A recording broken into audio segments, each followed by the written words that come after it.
Andrew Kramer here for VideoCopilot.net, and welcome to another very exciting After Effects tutorial.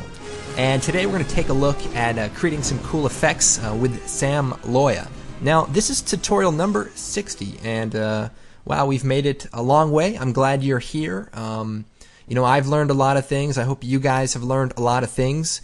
And one of the things I've learned is that when the sign says, "Do not feed the bears," man, you'd better not feed the bears, as Sam Loya has found out. By the way, that is a Simpsons reference for those of you who didn't get that, but I thought it was funny. So anyways, what we're going to be doing is creating an effect where Sam heals over time. So sort of like superhuman powers, mind over matter kind of a thing. So here's sort of what we're going to be doing.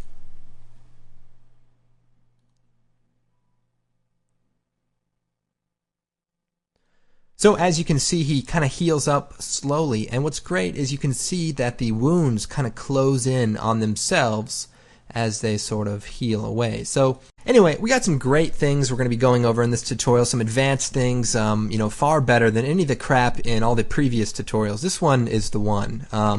So let's go ahead and get started. What I'm going to do is take our Sam heal footage, drop it into a new comp, and we're going to get started. Now, we're going to do some motion tracking, of course, but I'm going to show you kind of a nice way to motion track footage that might be grainy or just difficult to track. And that is to add an effect called Remove Grain. And we'll set it to Final Output, and we'll use the default settings, kind of smooths it out a bit. And also I'm going to choose Effect Color Correction Curves, and we'll brighten it up. Maybe give it a little bit of contrast so that the tracker has something better to look at. Now, if I were to try to track my footage right now, all of my effects would go away. You see, it goes back to the original footage. Now, I don't want to do that. I'm going to close that. Instead, I'm going to pre-compose our footage. So I'll choose Layer, Pre-compose, and we'll move all attributes into the new comp. We'll just call this Footage and choose OK. So now I'm going to track this pre-comp. So I'm going to right click and choose Track Motion, and we'll zoom in here, and now you can see our effects are still applied, and now we should hopefully get a better track. In fact, we will. I did this earlier and it works. So that's good. I'm going to hit rotation, and for this shot also scale, and I'm going to line up track point number 1. I think I'm just going to do the ear, this area here, and the nose here. Now, the reason why I'm going to do it here is because I want my cuts to be around this area, and so you want to kind of track the area in which you're going to be adding the effects, and that'll sort of make for the best track. So actually I will do just this left eye here, and that may actually work better. So select that, and I'm going to track forward. Now, there is one setback to this method, and that is you have to wait for it to render all of those effects, and so that really slows the tracking down. But would you rather have a really good solid track or one that bounces around? So that's kind of the trade-off, and we can shut those effects off later on because we don't really need them for the work we're going to be doing, just for the tracking. Well, I'm going to go put a turkey in the oven. Okay, I'm back. Wow, that turkey was great. It was actually a couple of days ago now. So our tracking is done, and so I'm going to go back into the comp and just create a null object, and then I'm going to choose Edit Target, select our null, and click Apply, and choose OK. So now our tracking point is right there on his eye, and now I can Alt double click on this comp, go inside, and shut these effects off. In fact, I can just delete them and then close this out. And so I can close my tracker out, and I don't need to work with that anymore, and everything's a lot faster now. Okay, let's go and move on to the next couple of steps. One other quick tip is if I choose Effect, Noise and Grain, Remove Grain, I can actually increase the preview region, and as long as that's covering the area in which I want to track, I don't actually have to apply it to the entire footage. So that might save you some time, especially if you're working at 720p etc. So quick tip, but let's go and move on to the next few steps. I'm going to shut off the null object, and what we're going to do is choose project and bring in one of our evolution textures. So I'm going to take texture number 10, bring it out, and we'll scale it down a bit, and I'm going to change the transfer mode to overlay just for a moment so we can kind of see what we're doing. Now there's a lot of different areas on this texture that look cool. I'm just going to use this area right in here. I'm going to rotate it and just bring it right in here and scale it up. So basically I want to use these two cuts on his face. So I'm going to change it back to normal, choose Effect, Color Correction Curves, and we're just going to add some contrast to get rid of the gray and bring some of the darker tones back in like so. Now this is the first step. What we need to do is sort of make a pre-comp with our cut map in it, as we'll call it. So I'll choose Layer Pre-Compose. We're going to move all attributes, and we're going to call this Cut Map and choose OK. And then we'll Alt double click and open up that comp, and then I'll create a new solid, and we'll make it white and choose OK. Then we'll move it down below here, and we want to set the track matte to Luma Matte inverted. And so what that does is leaves only the white area. Now we do have all this extra area out here because our texture is only that large. So we'll take the white layer, take the pen tool, and just cut out this texture area that we want.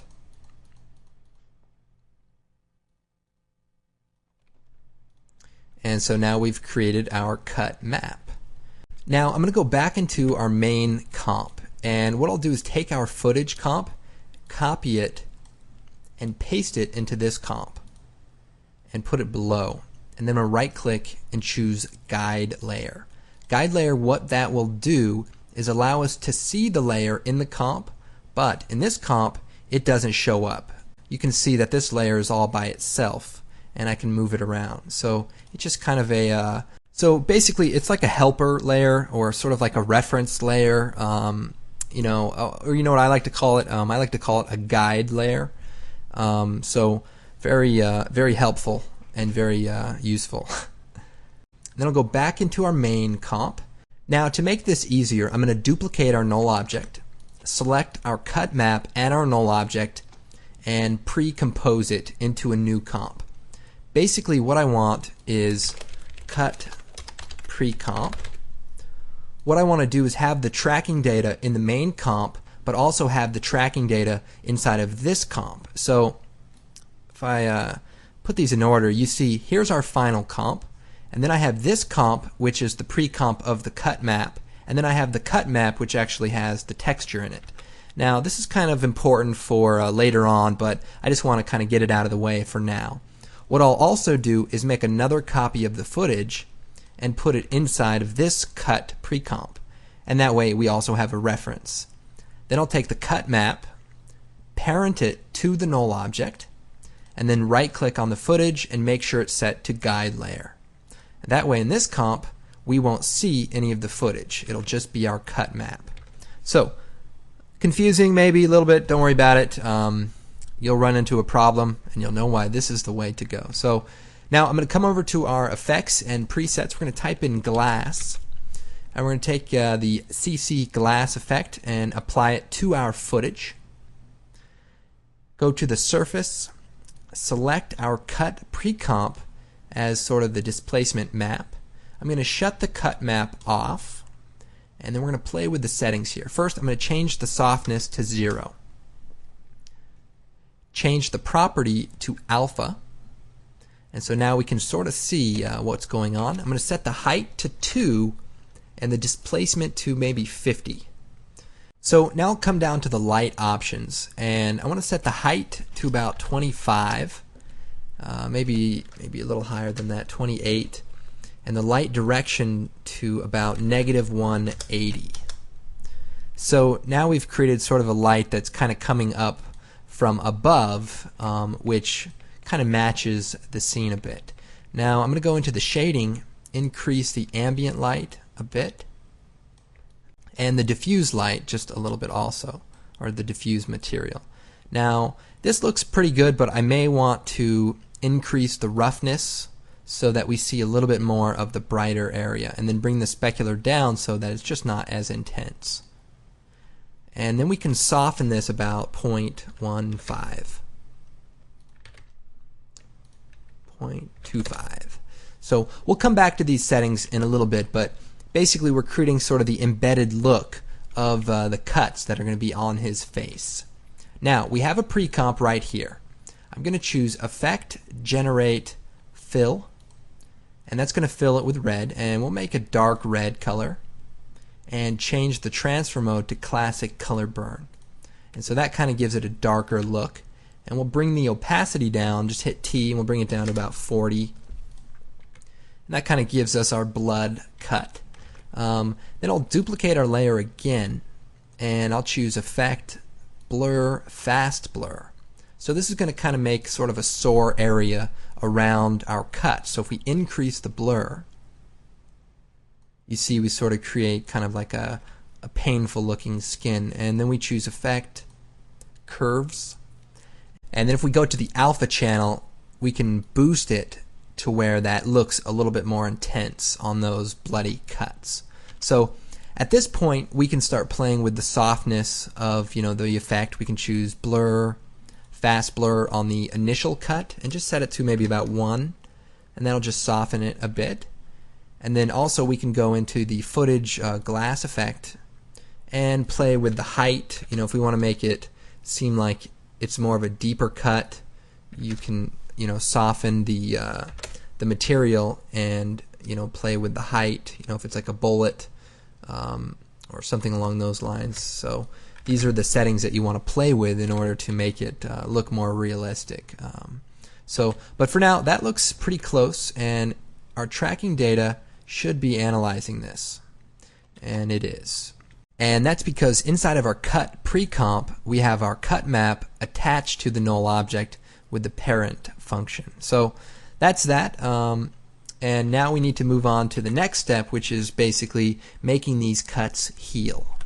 So what I'll do is go into the cut pre-comp, and I'm going to select the cut map, choose Effect, Matte, Simple Choker. And what this is going to allow us to do is basically cut this down. So if I kind of increase it, you see we just kind of makes it disappear there. Now it's going to be tricky because we're going to have to play with the animation speed, but basically we'll time this up to about here, set a keyframe for the choke matte. I'll move forward, set the choke matte to maybe 1 or even more than that, about 5. Then I'll hit U. And so now we have our keyframes, but the problem is a lot of the stuff goes away in the first part. See that? And then it kind of sits here for a few frames and then finally goes away at the very end. So what we need to do is sort of remap our keyframes so that it's a lot more gradual as it depletes away. So I'll just kind of move forward a few frames. So right there, look how much goes away in just a few frames. What I'll do is set a keyframe right there. Then I'll move the keyframe over, move both these over in fact, and so now I can look at the difference between these two keyframes. And again, you see a lot happens between here and here. You see that? All that goes away. So I'll set a keyframe here and move this one over. So now we just kind of look here, slowly depletes away, and you just kind of want to massage this out until you get a nice gradual fade out of these effects. So right here we're seeing a lot of change. So I'll move this over. So basically you want your curve to look something like this so that it slowly fades away the cuts. So now if I go back into our main comp and kind of scrub through it, you can see that our cuts are sort of depleting away and that we still have that 3D look because our glass effect is basing it on that material. Now, say we want to change the way this looks. Well, instead of going into the cut pre-comp, we just go into the cut map, make a change in here, do whatever we want, like add a different texture, even paint on some cuts or something like that. And then if I go back into the final comp, it completely updates with those effects. Now if you want to move the position to reposition it, just go into the pre-comp and just move over the cut map, and it will update in the final comp. So you can do pretty much anything you want. You can do shrapnel cuts, bullet holes. Now another thing we can do to enhance this shot is add some bruises to his face. So to do that, we just create a new solid, and we'll make it like a purplish blue color, and we'll set the mode to soft light, and then we just take the pen tool and we just draw some shapes around the area we want to look bruised. We'll hit F and we'll just feather them out.